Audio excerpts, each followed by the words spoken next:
Welcome to Quiet Nook, where stories are told slowly and softly, like ripples on still water. Tonight, we travel east, to a land of quiet forests, curved rooftops, and narrow paths made of earth and memory. This is a story from far away, and also very close. A tale that does not live in books, but in the wind, in the leaves, and in the soft sound of a lantern swaying gently in the dark. There was once a man who lived alone, at the quiet edge of a village. He wasn't quite old, though he wasn't young either. His back ached when the rain came, and he had begun squinting more than he used to, especially in the evening light. He had once worked in the city, surrounded by numbers and ledgers, binding rice paper bundles with twine, bowing politely to men he did not admire, and filling his days with tasks that never seemed to end. But all that was behind him now. These days, he spent his mornings sweeping the moss-covered path in front of his home and his afternoons boiling tea in a black iron kettle that had developed a ring of reddish rust around the rim. He spoke little, and people rarely called him by name. In the village, the children referred to him simply as the quiet man. To the neighbors, he was the one who never visits. The shopkeepers didn't bother guessing. To them, he was just another silent presence at the edge of the day. His name was Kenji, but no one used it anymore. And Kenji, he didn't mind. Kenji lived simply. There were no visitors, no celebrations, no days that stood out from the rest. But there was one thing that gave each evening a shape, a quiet purpose. Every night, just as the last light slipped behind the hills, he would walk. It was not a grand walk. It didn't take him far. He would leave his house, stepping down from the wooden porch that creaked softly under his weight, and follow a narrow path that curved gently away from the village, past a line of pine trees, a sagging wooden fence, and a crumbling stone gate whose carved characters had faded with the years. Beyond the gate, the path turned from stone to earth, softer beneath his feet. The air cooled, the trees grew taller. It was always silent there. Not an empty silence, but a full one, the kind of silence that seems to hum gently in your chest. Cicadas spoke low in the leaves, and now and then a breeze moved through the bamboo ahead, soft enough to sound like breath. He never walked quickly. There was no need.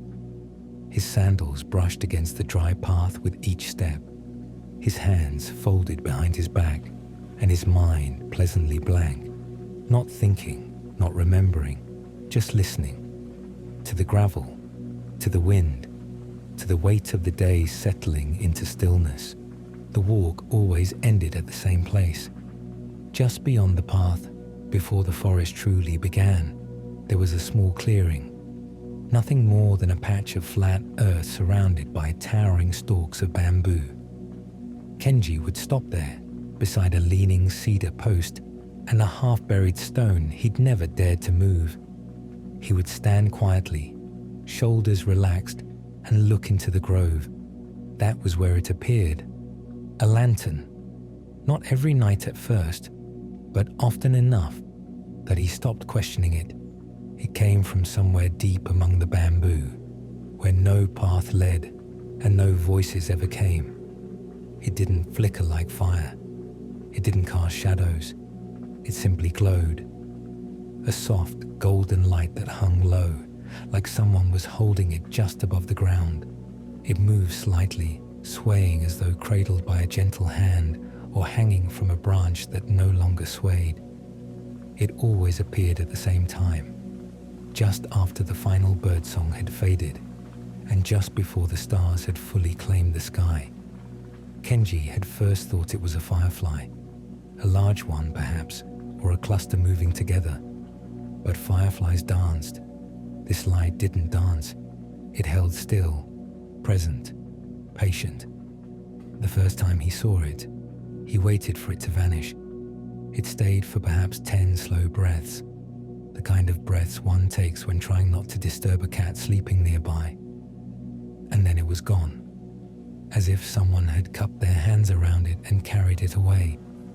He returned the next night, and the next, and again and again. The lantern was always there, waiting, just far enough to remain unreachable, just close enough to be real. It became a ritual. Each night, after tidying the kitchen and folding his sleeping mat, he would make his tea, strong and bitter the way he liked it, and set out, not because he expected anything to happen, but because it felt necessary, like brushing one's teeth, like bowing before a shrine. It was part of the rhythm of things, a quiet pact between himself and the woods. He never told anyone, not the grocer, not the boy who sometimes helped him carry wood, not even the old woman who had once brought him pickled plums in a paper cloth and asked if he was lonely. This was his moment, his place. The light belonged to him, and he to it. But one night, everything changed. It was late autumn, though winter had not yet arrived.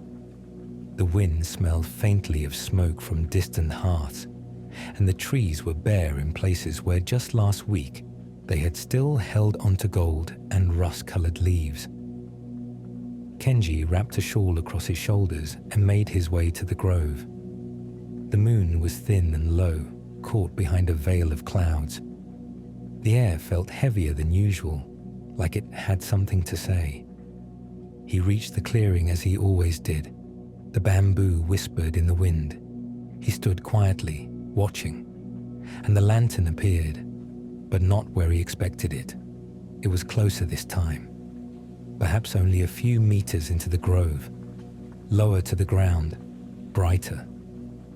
Kenji's breath slowed. He didn't move, not yet. The lantern swayed just slightly. Then, without warning, it began to drift forward, slowly, carefully, like a boat pushed by the lightest touch of current. It was moving toward him. His heart beat once, sharply, not in fear, but in a kind of deep, ancient alertness. His feet tingled. The air around him seemed to still. The lantern passed behind a tall stalk of bamboo and emerged on the other side, closer again. Still glowing, still silent. It paused. For the first time, Kenji had the sense that it was waiting, not floating, not following a pattern, waiting. And for reasons he couldn't have explained even to himself, Kenji stepped forward, just one step, onto the damp earth between the trees. The bamboo rose tall around him, and the sky above disappeared into swaying green. He took another step, and another. The lantern moved ahead, always just out of reach, leading, and Kenji followed. The grove with no wind. The moment Kenji stepped beneath the canopy of the bamboo grove, the world changed. The air shifted. It wasn't colder. In fact, it felt warmer than outside, as though the grove had stored the day's sunlight and was now exhaling it gently, like the breath of something ancient and patient. The scent was different too, earthier, wetter. There was a trace of something floral but faint, like dried petals hidden in old drawers. Behind him, the clearing had already disappeared from view. The bamboo stalks stood so tall and so close together that the light of the moon no longer reached the ground. Everything was bathed in a soft greenish hue, and the only illumination came from the lantern ahead. Kenji followed it without question. It wasn't that he trusted it, not exactly.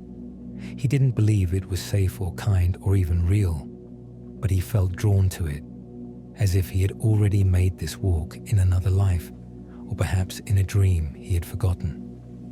The light stayed just far enough ahead to keep him moving, never too fast, never too slow, always guiding, never waiting. He didn't speak, didn't call out, didn't ask what it was or why it had come. He simply walked. The ground was soft beneath his feet, covered in a thin layer of fallen leaves that rustled lightly with each step. There were no birds, no wind. Even the insects had fallen silent, as if the grove had swallowed sound itself. The bamboo moved, but not in response to wind, for there was none. They swayed rhythmically, independently, like breathing. It was the kind of movement one notices only in the corner of the eye, subtle enough to question, constant enough to believe. Kenji paused once, turning slightly to glance over his shoulder. The path behind him had vanished. There was no clearing, no trail, no sign of where he had entered. Only more bamboo, dark, endless. He should have felt alarm, but instead, he felt calm, as though this place had been waiting for him, not in a threatening way, but with a kind of soft patience, as though the forest had always known he would come. Ahead, the lantern stopped. It hung still between two stalks, motionless, casting a pool of golden light on the ground. Kenji stepped into it. The light didn't blind him. It warmed him, as though he had stepped into the memory of sunlight. For a moment, he simply stood there, bathed in it, eyes half closed. There was no sound, no movement, only the light and his breath. Then, slowly, the lantern rose, higher than before, and turned slightly, as if angling itself towards something deeper in the grove. And for the first time, Kenji saw it. Far ahead, just visible through the shifting stalks, was a structure, a roof, barely visible but unmistakable, curved and aged, covered in moss and shadow. The edges curled upward like a shrine or a forgotten tea house. It looked impossibly far and impossibly close at the same time, as though it floated somewhere just outside the edges of ordinary distance. Kenji's breath caught, not in fear, but in reverence. The lantern began to drift again toward the structure, and again he followed, the house that remembers. As Kenji drew closer, the structure ahead revealed itself little by little, as if it were emerging from the forest rather than simply standing in it. It was not large, but it carried the quiet dignity of something ancient. The roof was made of dark wooden shingles, curved at the ends like the wings of a bird mid-turn. Moss clung to the beams, and climbing vines had long since made a home along the outer walls. No lanterns burned at the entrance, no incense, no footsteps, just stillness. The bamboo opened slightly as he approached, allowing him to step into a small clearing. Here the ground was stone, not earth, flat stones laid with care and covered in fine green moss. The air was still warm, though no breeze moved the leaves overhead. Kenji paused at the threshold. The building, he saw now, was not a house in the usual sense.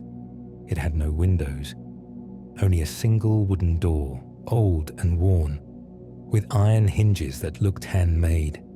It was not a shrine either, not in the traditional way. There were no offerings, no name plaques, no signs of worship. The lantern, which had led him this far, hovered beside the door. It no longer swayed. It simply hung there quiet and steady, casting its golden light on the wood. Kenji stepped forward, and the lantern drifted aside, clearing the entrance. He reached out and slid the door open. It moved more easily than he expected, barely a creak escaping its frame. The scent of old wood and something faintly sweet greeted him, like dried plum blossoms, or the memory of incense burned long ago. Inside it was dim, but not dark. He stepped over the threshold and stood still for a long moment, letting his eyes adjust. The room before him was simple, almost empty. A woven mat covered the floor. A small table stood to the right, upon which rested a porcelain cup and a clay teapot, dust-coated neither. On the far wall hung a scroll, unmarked, its surface blank, as if waiting to be written on. There were no chairs, no beds, no signs that anyone had lived there recently, and yet nothing felt abandoned. Kenji took a breath. The air inside was warmer than outside, still but comfortable, as though the room itself had been holding its breath for a very long time and was now gently exhaling. There was no sound. He walked slowly across the floor, each step soundless on the mat. When he reached the small table, he paused and looked down. The teacup was empty, but clean. The pot, though old, looked as if it had just been used. Something about it felt familiar. He reached out and gently touched the rim of the pot. It was warm. He blinked. Not warm in memory. Warm now, in the present, as though someone had poured tea only moments ago. He looked around again. Still no one. Still no movement. And yet, a calm washed over him. Not confusion, not fear, just calm. He felt no need to explain it. Instead, he sat, carefully, cross-legged, as he hadn't done in years. His knees complained softly, but he settled in. The lantern floated just inside the doorway now, resting quietly in the corner, casting enough light to reveal the soft patterns on the ceiling. Faded depictions of cranes, pine trees, and running water. Time slowed, or perhaps it stopped entirely. Kenji didn't feel the need to move. His eyes drifted from the scroll on the wall to the teacup, to the flicker of the lantern's glow. He didn't know how long he sat there. Minutes, hours, a lifetime. It didn't seem to matter. At some point, without realizing it, he closed his eyes. And when he did, he saw something unexpected. A memory, not sharp, not recent, but vivid in a way only dreams and old songs can be. He saw a field of tall summer grass swaying beneath a wide white sky. He was young, a child again, running. Someone was laughing beside him. Not a voice he could name, but one that filled him with warmth. His mother, a sister, a friend long forgotten. The memory faded as gently as it had arrived. He opened his eyes. The room was unchanged, but he felt lighter, as if some small weight he hadn't known he was carrying had been quietly lifted and set aside. He stood slowly, knees stiff, but breath calm. The lantern floated toward the door again. Kenji followed it and stepped once more into the bamboo grove, where time falls. The air outside felt different now. It wasn't colder or darker or even quieter. It simply felt further away from everything else, as if the grove no longer sat at the edge of the village, but at the edge of something else entirely. Time, thought, the border between dream and waking. Kenji stepped carefully between the tall bamboo stalks, following the lantern as it floated once again ahead of him.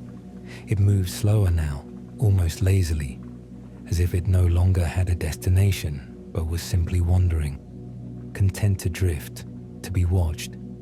He didn't rush it. In fact, he found himself slowing down even more, matching its rhythm. Each step felt longer than the last, and though his legs moved the same as always, the walk felt suspended, like walking underwater. The forest no longer looked the same. Where before, the stalks had been uniform, straight and tall, shifting in soft breezes. Now they leaned at odd angles, intersecting in impossible ways. Some curved gently overhead, forming quiet arches. Others forked strangely, splitting mid-trunk, like tree branches that had forgotten which way to grow. There were no birds here, no insects, no wind, just the steady pulse of his own breath and the faint glow of the lantern ahead. Kenji had the sense, more than once, that he had already passed this way. He recognized a mossy stone near the base of one stalk, and the way 3 bamboo shoots crossed just above it, forming a shape like a gate. And yet, hadn't he seen that same pattern earlier? Perhaps the forest was turning in on itself, or perhaps he was. But oddly, he didn't feel lost. There was a rhythm to it, a slow circling, like a story retold, familiar, but always slightly different each time. The lantern paused again. Kenji stopped beside it, his breathing soft and steady. Ahead, a clearing began to form, not like the one before, where the house had appeared, but something older, wilder. The bamboo fell away in uneven patches, revealing a shallow pool fed by a thin trickle of water from a smooth stone wall. The surface of the pool was still, black as ink, reflecting the shape of the bamboo above with perfect clarity.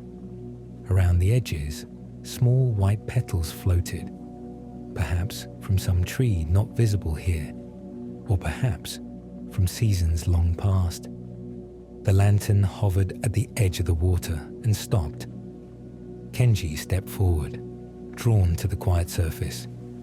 He knelt carefully, knees pressing into the soft earth, and looked into the water.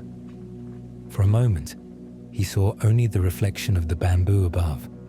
But then, the surface shifted, not from wind, not from touch, but from within.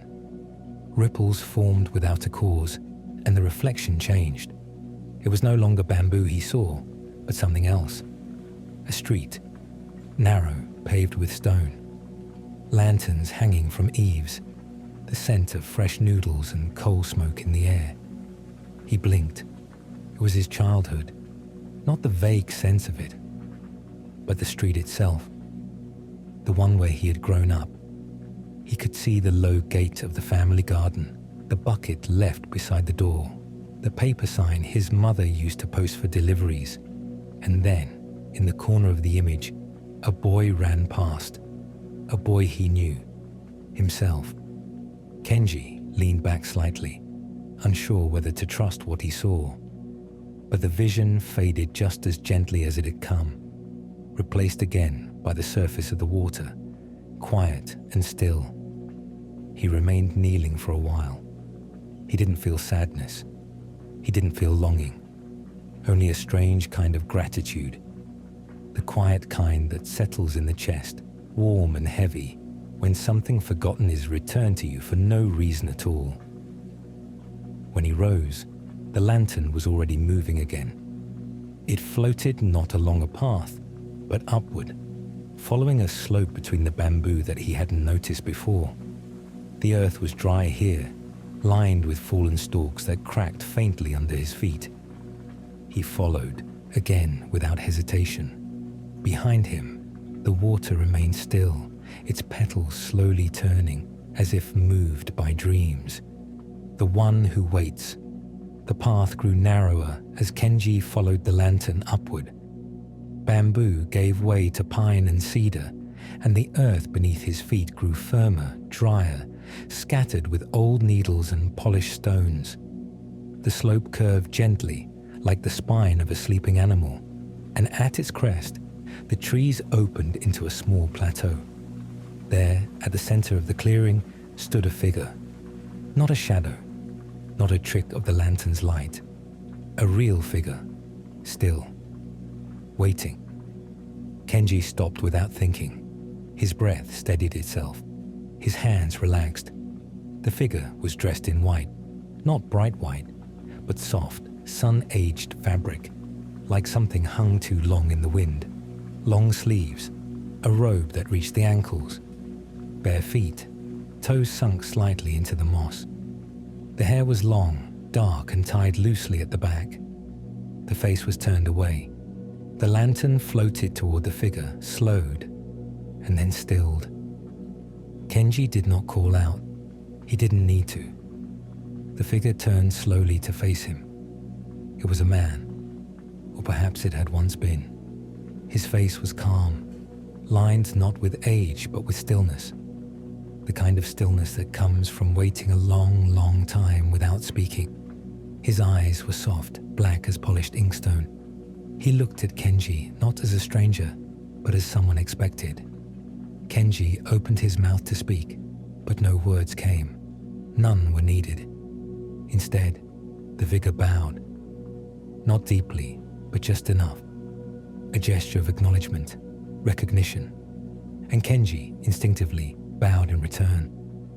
When they straightened, the man raised his hand and gestured toward a large flat stone that sat beside them, shaped like a bench. Kenji approached and sat. The stone was smooth, worn by time and weather, and oddly warm beneath him. The man remained standing. For a long while, they simply existed in silence, together.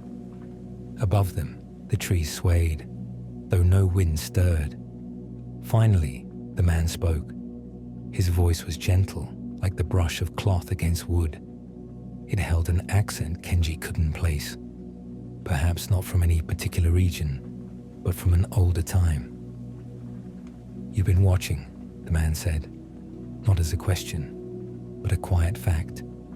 Kenji nodded. "For many nights," the man continued, "you stood at the edge, and you waited." Kenji nodded again. "I didn't know why." "You weren't meant to." "Not at first." The man walked slowly to the lantern and placed his hand just beneath it. The light responded, pulsing slightly, like a living thing. "This forest is not a place," he said, "not in the way other places are. It listens, it remembers, it reflects." Kenji listened. Not everything made sense, but everything felt right. "There are things we forget," the man said. "Memories too quiet to keep, names too heavy to carry, but they do not vanish. They drift. They come here." He turned toward Kenji again. "You have forgotten things, haven't you?" Kenji looked down at his hands. The lines, the stillness, the silence that had become his life. He thought of the laughter he'd seen in the water, the teacup, still warm, the house that remembered what he had never spoken aloud. "Yes," he said softly, "I've forgotten many things." The man gave a faint smile, not of amusement, of understanding. "And you've come far enough to begin remembering." Kenji looked up. "Will I see them again?" The man's eyes didn't waver. "Only what you're ready to carry back." Kenji took that in slowly. It was not a promise, not a warning, just truth. The man stepped back, and the lantern moved again, this time drifting toward a narrow path at the far end of the plateau. It curved downward, back into the forest. "You may follow once more," the man said, "but the way will not be the same." Kenji stood. He bowed again, deeper this time, a bow of thanks. The man bowed in return, and without another word, Kenji stepped toward the path, following the lantern as it moved ahead into the forest once more. The man remained where he was, standing in silence, his white robe brushing against the moss, fading slowly into the trees, as if he had never been there at all. The way home. The forest was different now. The path Kenji followed was not the same one he had come in on, or at least it did not feel the same. The lantern floated ahead of him, but slower now, as if savoring the final moments. The bamboo swayed in soft arches above him, catching a light that didn't seem to come from any one place. It was neither night nor day. It simply was. Kenji walked without hurry. He no longer wondered where he was going. He was already there. The trees opened again into a small clearing, and beyond it, impossibly close, stood the edge of his village. The familiar crooked pine in front of his house, the faint outline of his tea kettle on the porch. He turned once to look behind him. The forest was still there, quiet, watching. The lantern stopped just at the threshold, its light dimming slightly. Kenji stood still. Something inside him stirred. Not regret, not sadness, but something soft, like the memory of a name you almost remember. He had not asked for anything, and yet he felt he had received something important, something that could not be put into words or shared or even fully understood. He bowed. The lantern, for the first time, pulsed in return. Then slowly, it lifted just a little and drifted back into the grove. Kenji stood for a moment longer, watching until the golden light was nothing more than a memory behind the trees.